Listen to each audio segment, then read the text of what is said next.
माया दी, जीजा जी तो वाकई कमाल हैं। गर्मा मालवीय ने उत्साह से माया को गले लगाया और खुशी मनाई। उसे याद आया कि कार्तिक के बारे में जायसवाल फैमिली की धारणा ये नहीं थी कि वो एक जिगलो, दामाद और कचरे का टुकड़ा था। वो इतना पावरफुल कैसे हो सकता है? हालांकि जब उसने कार्तिक को देखा तो वो मुस्कुरा रही थी। उसने उस पर ज्यादा ध्यान नहीं दिया क्योंकि जायसवाल फैमिली की जानकारी प्राथमिकता थी। उसने सोचा कि कार्तिक अब भी पहले की तरह ही कचरा है। हालांकि इस लड़ाई के बाद वो ये सोचने पर मजबूर हो गई कि ये इंसान कचरा कैसे हो सकता है। यदि कार्तिक कचरा होता तो मालवीय फैमिली द्वारा विकसित आंतरिक पावर योद्धा इस तरह जमीन पर कचरे के ढेर की तरह पड़े ना होते। माया ने मधुरता से मुस्कुराते हुए कहा, कार्तिक बहुत पावरफुल है और ये लोग केवल आंतरिक पावर के योद्धा हैं, उल्लेख के लायक ही नहीं हैं। उन बॉडीगार्ड्स के प्रति माया के तिरस्कार ने गर्मा मालवीय को आश्चर्यचकित कर दिया। उसने चुपचाप पूछा, पैसे दी? आपके मेरिडियन भी तो डैमेज हो गए थे, है ना? माया ने सिर हिलाया और गर्व से कहा, कार्तिक ने मेरे मेरिडियंस को पूरी तरह ठीक कर दिया है। अब मेरी पावर पहले से भी ज्यादा मजबूत हो गई है। गर्मा ने अपनी आंखें हैरत में चौड़ी की।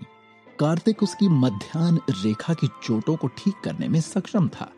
वो वाकई कमाल था। तो आपका वर्तमान कल्टीवेशन का आधार क्या है?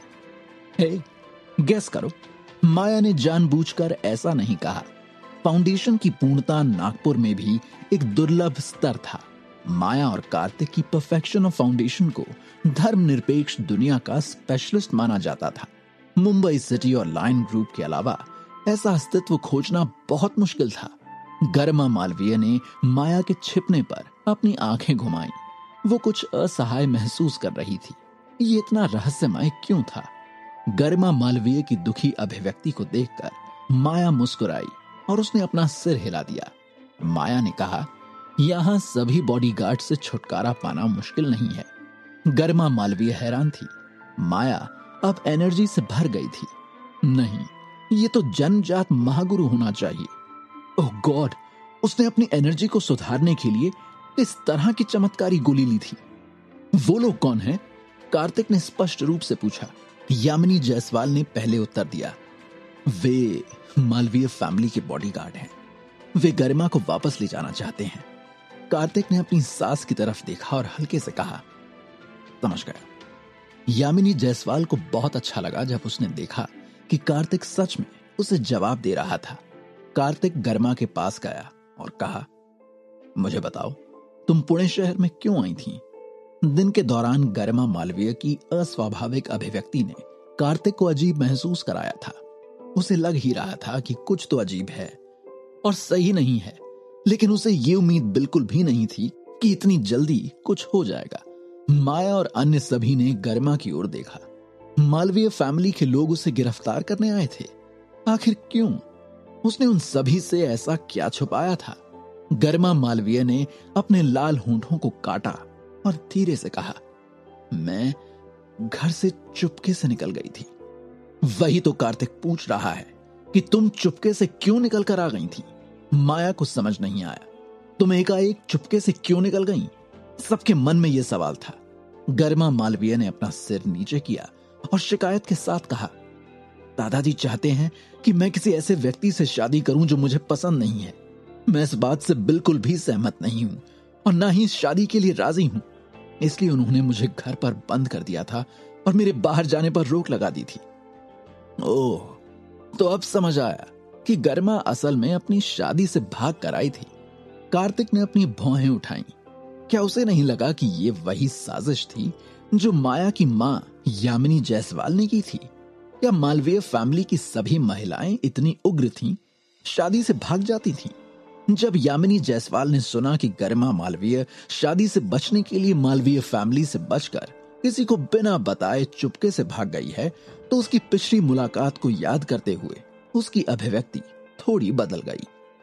क्या मैंने भी फैमिली नहीं छोड़ दी थी क्योंकि मैं अपने पिता की व्यवस्था से असंतुष्ट थी? मालवीय फैमिली के कुलपति की केवल एक बेटी थी और वो थी यामिनी जायसवाल। अब जब उसके बड़े भाई ने एक बेटी को जन्म दिया तो वो भी सच में शादी के लिए इस्तेमाल की जाने लगी। कोई बात नहीं, अगर गरिमा नहीं चाहती तो उस व्यक्ति से शादी ना करें, यामिनी जायसवाल ने सांत्वना दी। गरिमा मालवीय की आंखें नम थीं और उसने सिर हिलाया। उसके माता पिता के अलावा फैमिली में सभी इस बात पर सहमत थे कि उसे उस व्यक्ति से शादी करनी चाहिए। वो सच में इसे बर्दाश्त नहीं कर सकी और इसलिए वहां से भाग गई। लेकिन नाना जी फिर से शादी के नाम पर फैमिली को पावरफुल क्यों करना चाहते हैं? क्या ऐसा हो सकता है कि मालवीय फैमिली नागपुर में पर्याप्त पावरफुल नहीं है? माया ने गहरी भौहें चढ़ा दी।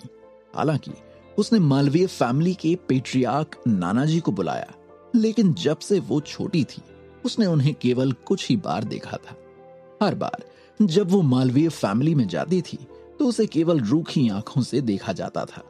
इस समय किशोर जायसवाल ने कहा, इसका मतलब केवल ये हो सकता है कि प्रतिद्वंदी मालवीय फैमिली से ज्यादा मजबूत है।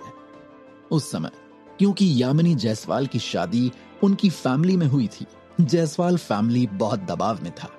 अंत में ये मालवीय फैमिली ही थी जिसने यामिनी जायसवाल की शादी और बच्चे होते देखने के बाद शादी को रद्द कर दिया था। हालांकि मालवीय फैमिली और यामिनी जायसवाल के बीच संबंध भी आगे चलकर बदल गए थे। इस मामले के कारण ही तो शुरुआत में मेन ब्रांच में किशोर जायसवाल की फैमिली की स्थिति का स्वागत नहीं किया गया था। उसके बाद ही तो विभोर जायसवाल को किशोर जायसवाल की फैमिली को मेन ब्रांच से निकालने का एक कारण मिल गया था। जायसवाल फैमिली के पक्ष को निष्कासित कर दिया गया था और यहां तक कि मालवीय फैमिली भी उन्हें पसंद नहीं करती थी।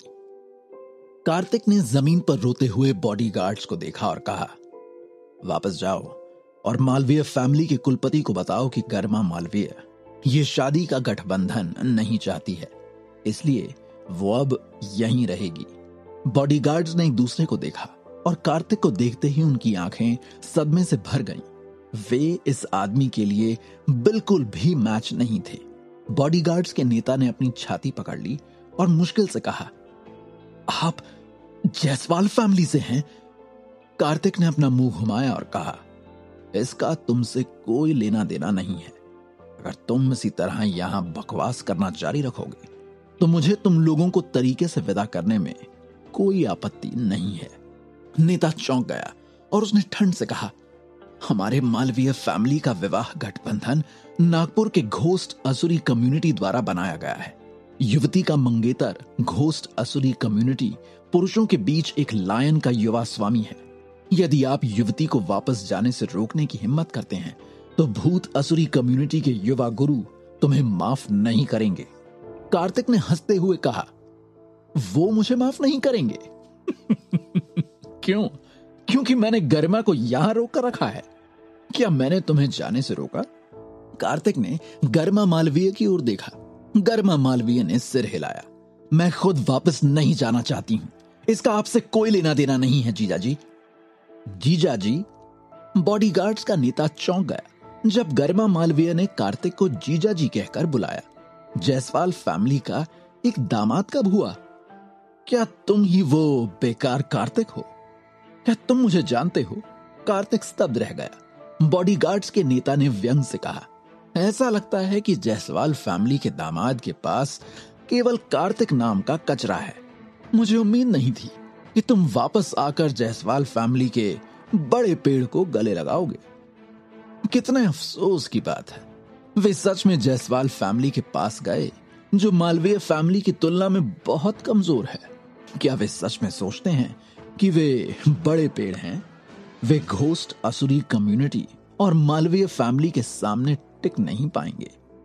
कार्तिक के चेहरे पर एक प्यारी सी मुस्कान थी।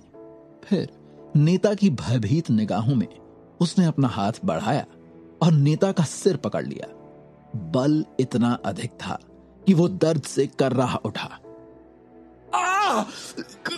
मुझे जाने दो, तुम कचरे के टुकड़े हो। कार्तिक ने अपने सफेद दांत प्रकट किए।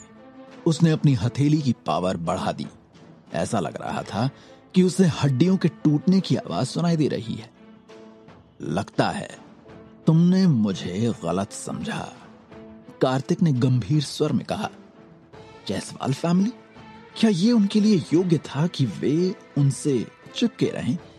जब विला के लोगों ने कार्तिक को अपने नंगे हाथों से बॉडीगार्ड को उठाते देखा तो वे उसकी पावर से चौंक गए। उन्हें डर था कि कहीं वो यहां किसी को मार ना दे। जीजा जी! गर्मा मालवीय पीछे से चिल्लाई।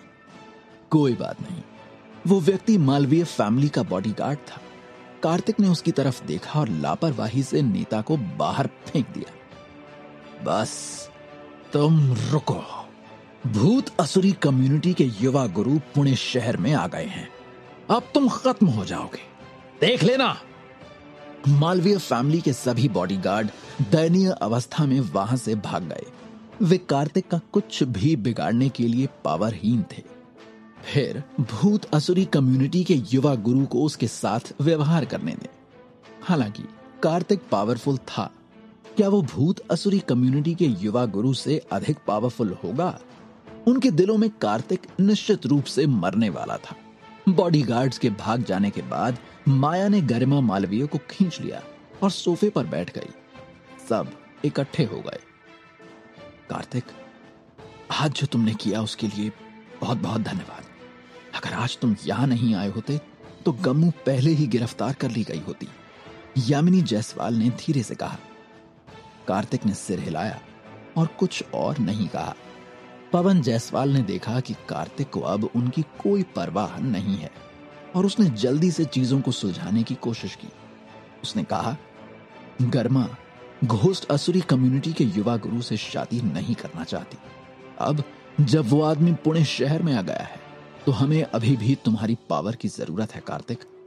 कार्तिक ने नजर घुमाई और एकदम सीरियस अंदाज से पवन को देखा। उसकी आंखों में आक्रोश था, जैसे उसे पवन की ये बात बिल्कुल भी पसंद नहीं आई हो। यह देखकर माया भी थोड़ा घबरा गई। आखिर क्या करने वाला था कार्तिक अब? माया सोच रही थी कि कार्तिक और उसकी फैमिली के संबंध अब शायद सुधर जाएंगे, लेकिन क्या ऐसा सच में हो पाएगा?